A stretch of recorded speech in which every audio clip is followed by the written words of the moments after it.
this video, I'm going to be showing you guys how to make a really quick and easy floating island with Axiom. So you can make an island like what's behind me, or a whole group of islands like my community server's lobby. All it takes is a bit of time and the power of Axiom. Alright, to get started, we're going to be making a new void world. So the way to do that is just go new world, world, super flat, and then we're going to go to presets and select the void. And make sure you're on creative mode, of course. Alright, so here we are, here's our void, and we get a handy dandy platform to start on as well. But we don't really need this platform, so what I'm going to do is scroll over here to the last hotbar slot, and I'm going to hold left alt, which brings up this menu, and I'm going to scroll up to erase. We're going to select the left corner, the right corner, and we're just going to hit delete. And there you go. And now you may be wondering, we don't have anything to build on.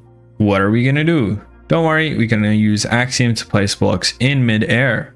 So I recommend flying up just so when you're looking at it from the underside, you don't get the void effect. With a hotbar slot selected, all you do is hold left alt again and you get the Axiom context menu. And from here you can do a bunch of awesome stuff, but what we're going to do is turn on angel placement, which allows you to place blocks in mid-air. And from there you can pick anything and just place a block like that.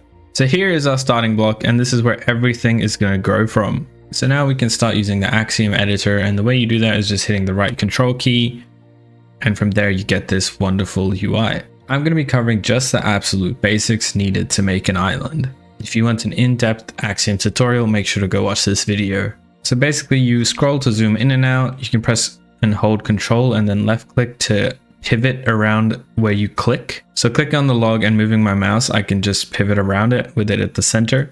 And then if I'm still holding control and I hold right click, I can kind of pan around where I have clicked. So those things are very handy, and you can move around with WASD and hold shift and space as if you were just flying in Creative World. On the right side, you have your active block, and this is the block that we're going to be using to build with. So I like to use something just super contrasty and easy to see, like for example, red concrete.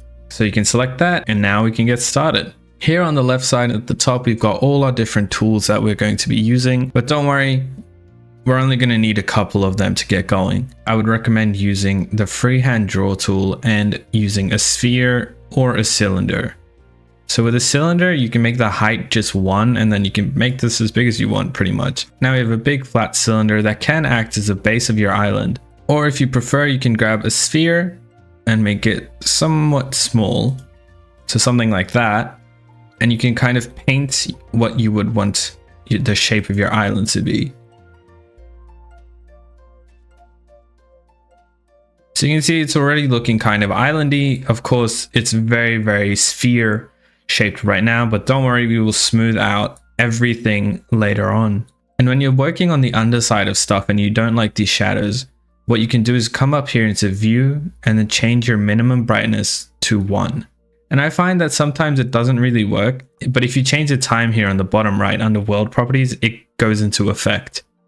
So now we can see the bottom of it really clearly. So I'm just going to go ahead and shape this island however I feel like. And right now we're just working on the surface of it, so don't worry about the bottom or the top and how flat you want it to be and things like that. Right now we're just trying to make an interesting kind of outline of it. Alright, now I'm pretty happy with the shape we've got here, and what I'm going to start doing now is working on the underside of it. And for that I'm going to use a different kind of concrete, so we'll go with blue, and what I'm going to change to is the rock tool. And this makes it really easy to make those kind of natural looking cliff faces that you expect from Minecraft. And what we can do is we can slowly come to a point for our island. So you can see there, it's already looking pretty islandy. Maybe here we could use a bit more. And that's not too bad. And of course you can make this as non-uniform as you want, or as uniform as you want, or whatever. And now with that, what we can do is use the same rock tool on the top. And now this kind of depends. If you want a flat island, you can obviously just go ahead and do a selection like this, and then just extend it like that and like that, and grab everything up here. and then just go delete. So you can do that if you want, and then build the terrain by hand if you want. But what I'm going to be doing is also using the rock tool here to make kind of a more interesting little mountain in the middle. And for that, I'm going to use green concrete. And of course, I would definitely encourage you guys to mess around with all the settings on the left side, like sphere radius, noise radius, all these kinds of different things. Because honestly, in my opinion, one of the best ways to learn is actually by just doing this.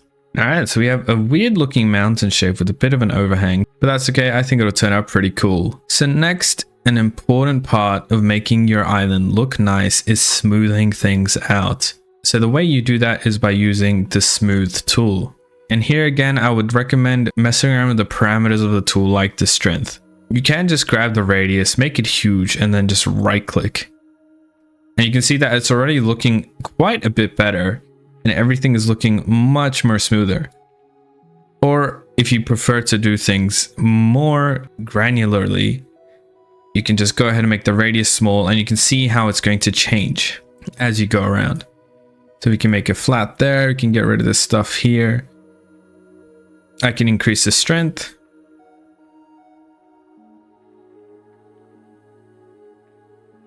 Just to make everything fit together more nicely. Like that.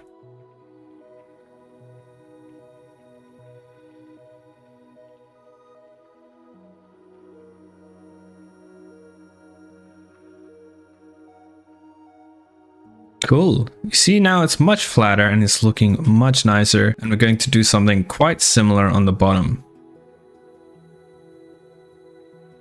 And there we go. I'm pretty happy with that.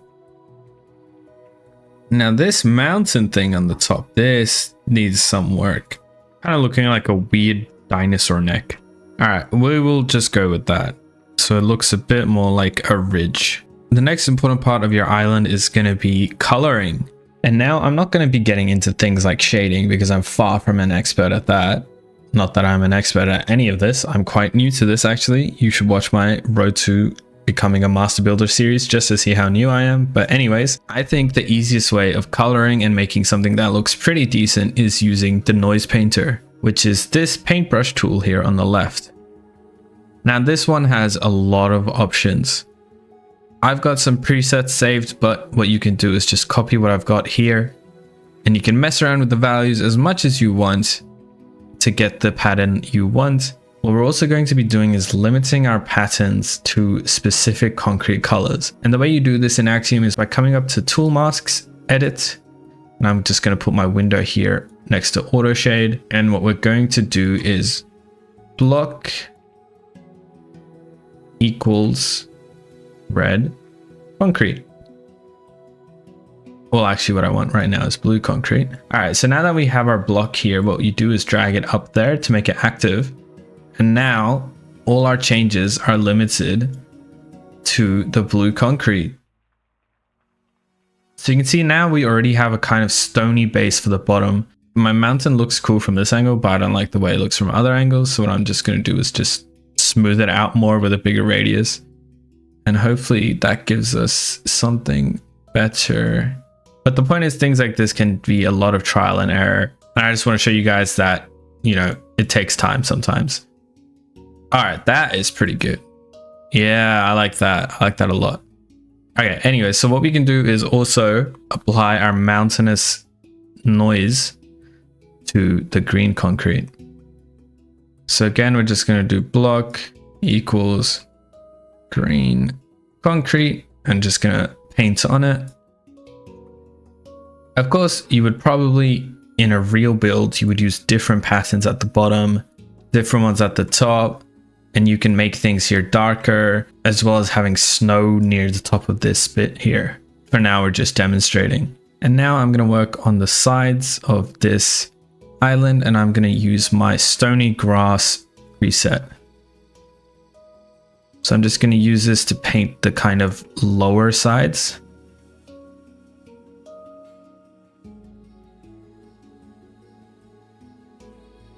Just like that. And then I'm just going to get rid of my stone from there. And what I'm going to do is up my moss and grass count and just paint that on there. Cool, so there you have it. There is a very easy, quick and dirty floating island built with Axiom. Now, of course, it is far from perfect, but I hope you guys can take the techniques I've shown you here and build something really cool with it. And our island right now is definitely very, very barren, but all it takes is a bit of bone meal and some trees, and this place will be looking awesome. These are the same techniques I used to build the lobby for my community server, which is just a bunch of floating islands that I've put a lot of little details into. As you can see, we've got snow at the top of the mountain, got grass coming down, the bottom is super stony. We've also got a bunch of trees, lamps, foliage, we've got some waterfalls coming down. We've got atmospheric things like clouds, we've got a waterfall with rain. So yeah, you can take these simple techniques and build something truly amazing with it. If you like this video, please comment, like, and subscribe, as well as join my community Discord server, where you can also join the community Minecraft server. Let me know what else you'd like tutorials on, if any, and I'll be sure to try and make them. Thank you for watching, and I will see you guys next time. Bye!